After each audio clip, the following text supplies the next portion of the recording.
Hi అందరికీ. ఇది మా పాప తిరుమలకి వెళ్ళేదానికి ముందండి. ప్రతిరోజు ఒక యుద్ధమే. ఆ 2 పిలకలు వేయాలంటే నాకు మా పాపకి అస్సలు వేయించుకోదండి.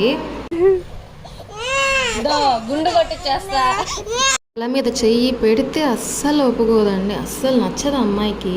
మొత్తం ఫ్యామిలీ కలిసి తిరుమల ట్రిప్కి వెళ్ళామండి మా పాప తలనీలాలు ఇవ్వడానికని. ఈ తలనీలాలు ఇచ్చేటప్పుడు మా నాన్న మా పాపని అలా భుజం మీద ఎత్తుకొని తీసుకువెళ్తున్నాడు. ముందుగా మేనమామ తలనీలాలు కట్ చేస్తారండి. అమ్మ ఒడిలో ఉన్నప్పుడు ఆ పిలకల్ని ఆ బంగారు ఉంగరంలో దూర్చి మేనమామ ఫస్ట్ కట్ చేశాడండి 2 సైడ్స్. అవి తీసుకెళ్ళి అక్కడే హుండీ ఉంటుందండి. ఆ హుండీలో ఆ వెంట్రుకల్ని సమర్పిస్తాము.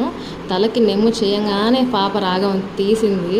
మా తమ్ముడు నేను పట్టుకుంటే ఆ పాప వల్ల కావట్లేదు. అస్సలు పట్టుకొనియడం లేదు, తాకనీయడం లేదు. ఇంకా మా హస్బెండ్ వచ్చారు. నేను మా ఆయన చాలా గట్టిగా పట్టుకున్నా కూడా పాప ఆగట్లేదు. ఎక్కడ తెగుతుందేమని భయం వేస్తుందండి. కానీ ఆయన చాలా బాగా చేశారండి. చిన్న గీటు కూడా పడలేదు. మా పాప ఎక్స్ప్రెషన్ అయితే ఇప్పుడు వేయి చూద్దాం 2 పిలకల్ని అని చెప్పి నవ్వుతుంది. మొత్తానికి తలనీలాల కార్యక్రమం అనేది చాలా బాగా జరిగింది.